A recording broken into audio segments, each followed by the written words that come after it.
Welcome to Soundwaves, the podcast from Sonodine. I'm your host for today, Michelle Barnett, Business Development Manager for Ocean Science. And today I'm thrilled to be joined by Kathy from the University of Rhode Island. I'm going to let her introduce herself and what she does. I'm Kathy Donohue.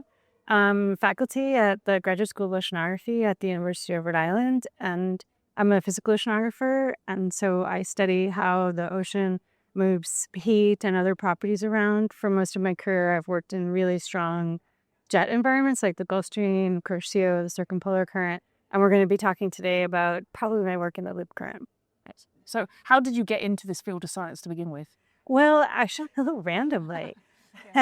Yeah, I had no idea when I started school that you could have a career in research. And what happened was I had a part-time job in college, and I was a clerical assistant in the 80s for an oceanographer. And that's how I realized that you could do research and study the ocean, and that could be a career. And that's kind of where it went. Oh, nice. Yeah. I think everyone has one of those, stories where they started somewhere and then kind of went somewhere else. So yeah, really good.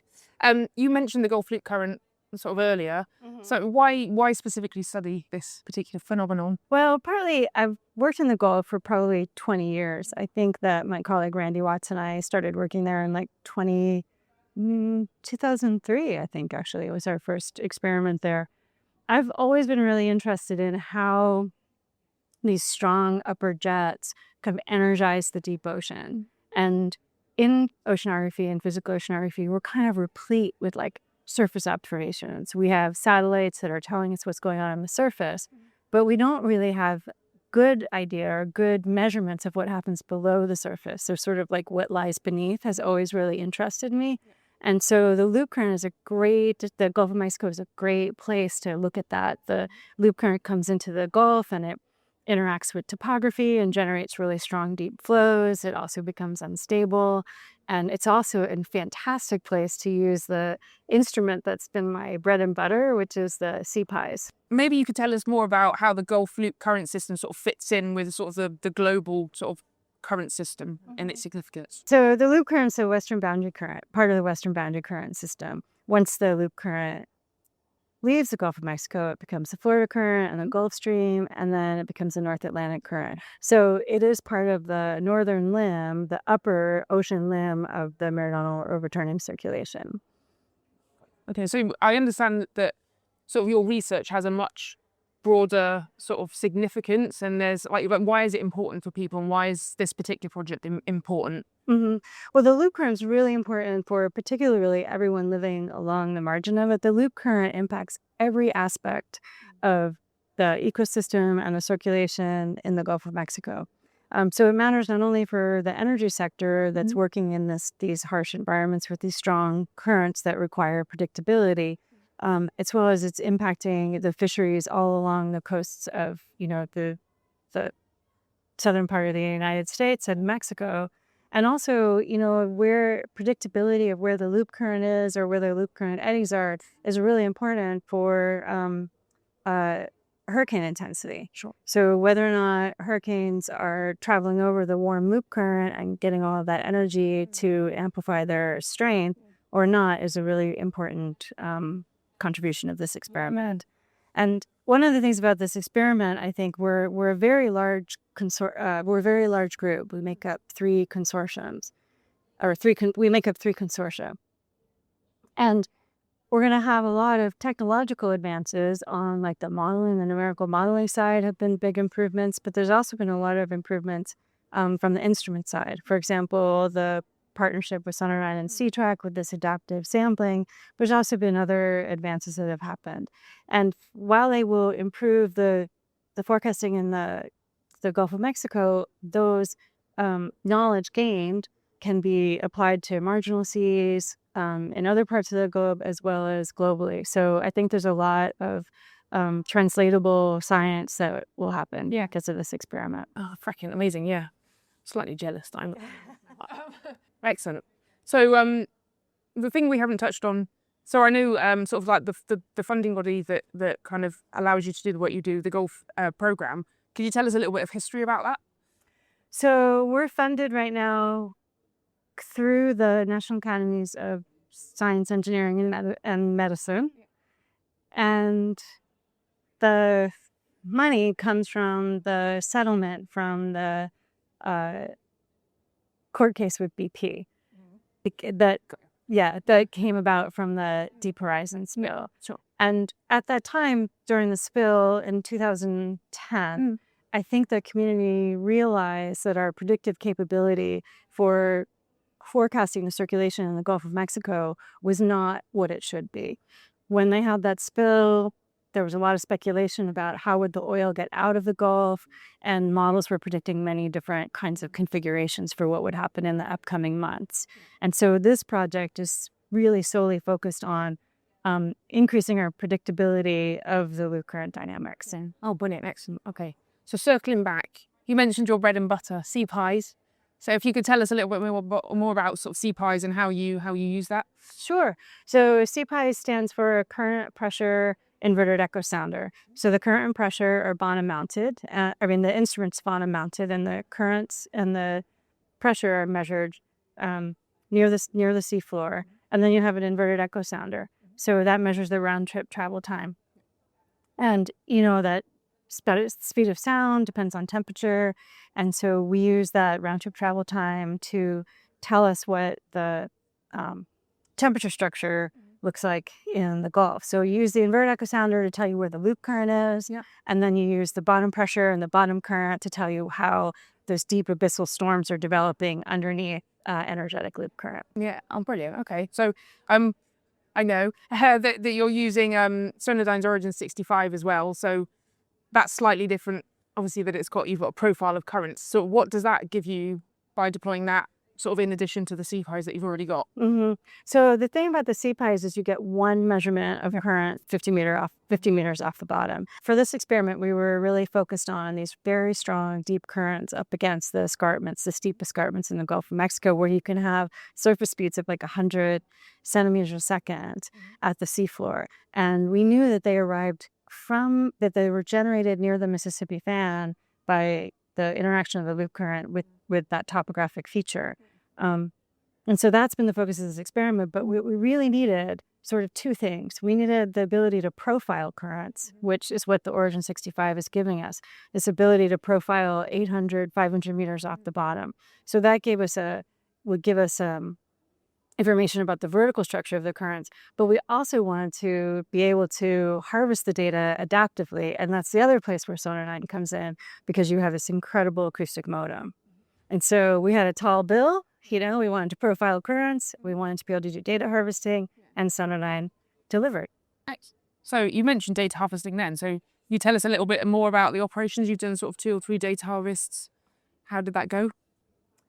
So the great thing about this experiment also is it's been this partnership between academic institution, Sonodyne, and CTRAC from the U.S., from Marblehead.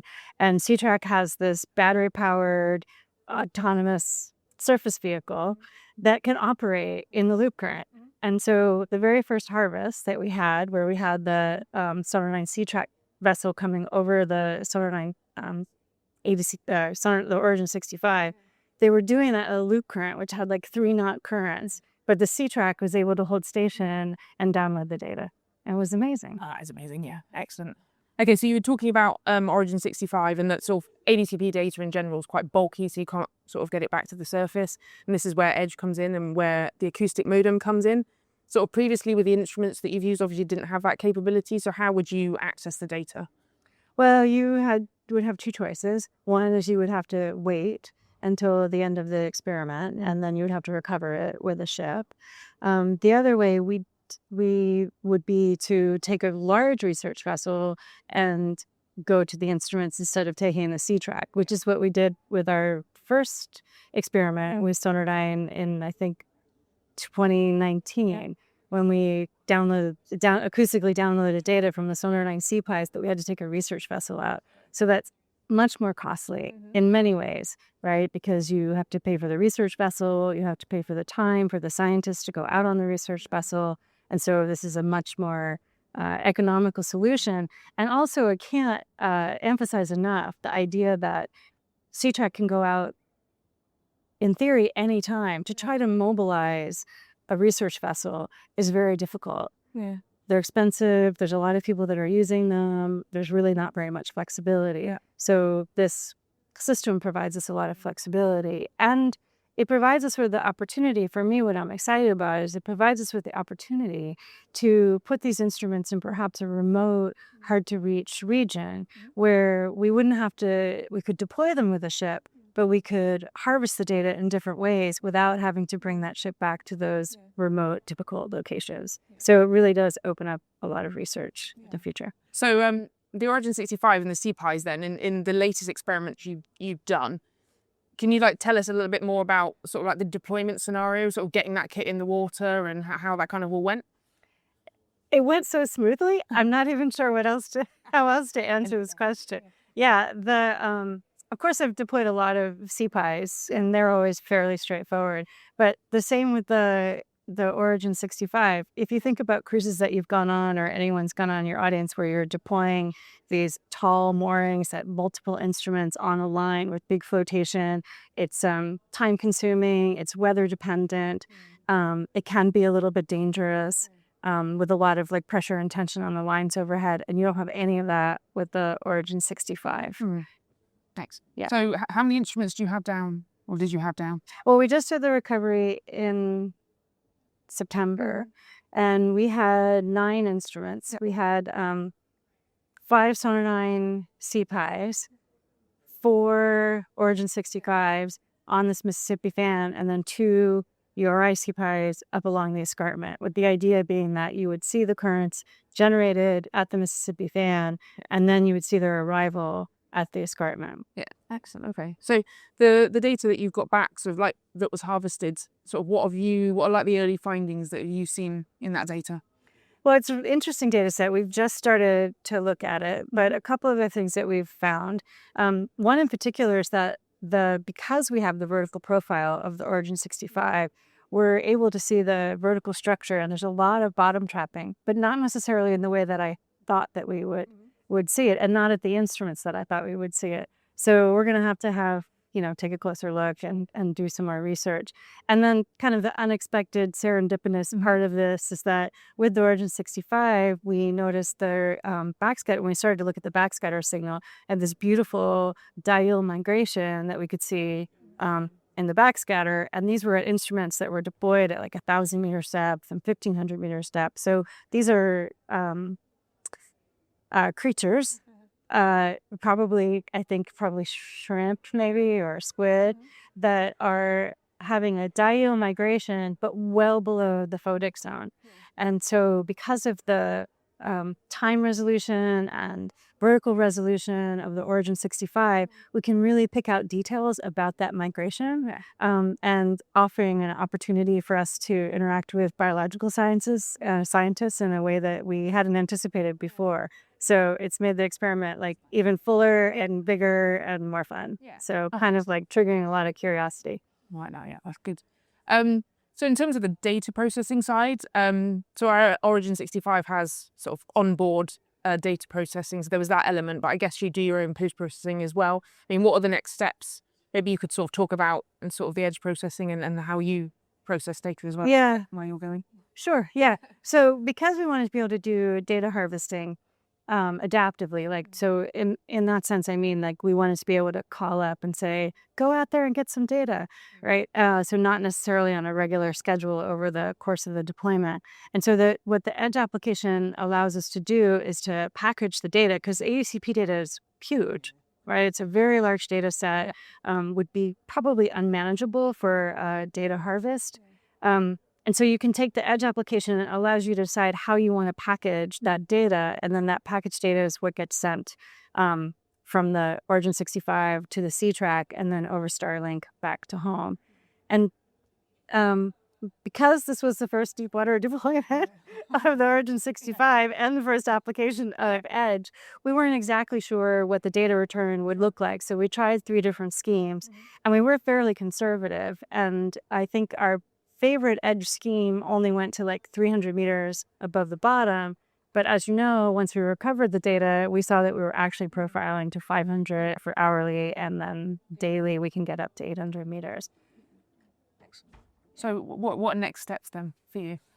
Well, Well, I have a graduate student. Yeah. And his name is Boris Jan, and he has been working with numerical model data with our colleague from Florida A&M. And now it's time for Boris to kind of like unpick this data set. But he's developed a lot of intuition by looking at the numerical model. Nice. Yeah, and so this project also has a really nice balance between there's the group Steve Morey out at Florida A&M, and he's working at machine learning AI approaches to create a predictive model between when the loop current's interacting with the fan, when will these very strong deep currents arrive at the 6B escarpment. And so we're kind of providing some of the ground truthing and testing for how well that model may or may not work. And the hope would be that probably at the end, moving forward, that we might be able to deploy instruments, perhaps in a smarter array, now that we know more, and then you'd have a predictive tool for these topographic Rossby waves that are arriving at the 6B escarpment. Yeah, amazing. Okay. So, I mean, you mentioned graduate student there. So for anyone getting into this area, or is there any advice you'd give anyone who wanted to get into this area of study? I do have a lot of advice. Yes. I do. I think I might have to stop for a second. Sorry, I didn't realize. No, I do. No, I've been thinking a lot about this as advice. And I think my first advice about getting in would be to do your homework.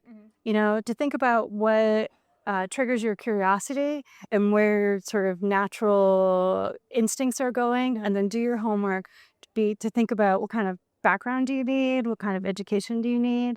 And then I would say, like, in old times, I'd be like, get on the phone, you know, start volunteering, start calling people and reaching out so that you can get in those labs and see what research or instrument developed, to see what that looks like. Yeah. And then if you do get in the field, my advice for you would be to say that it has been an amazing career, and I'm really grateful for it. And partly I'm grateful because you get to meet such amazing and wonderful people across a breadth of industry to academics. But if you're going to get in it, I would say just always stay curious. Yes. It's an incredible field. You can be very independent. You get to choose what you're working on and who you're working with. And I can't really imagine anything being more blessed than that. Yeah. Oh, absolutely. Yeah. I think whenever I kind of come to these events as well, they're like, it's like family. Ocean science, it's like family, right? And there's always this enthusiasm for whatever, whatever's being done. So yeah, no, that's really great. I think we can wrap up there. So thank you ever so much, Kathy. It's been really lovely to talk to you. I would say please subscribe to our podcast, and thank you for watching.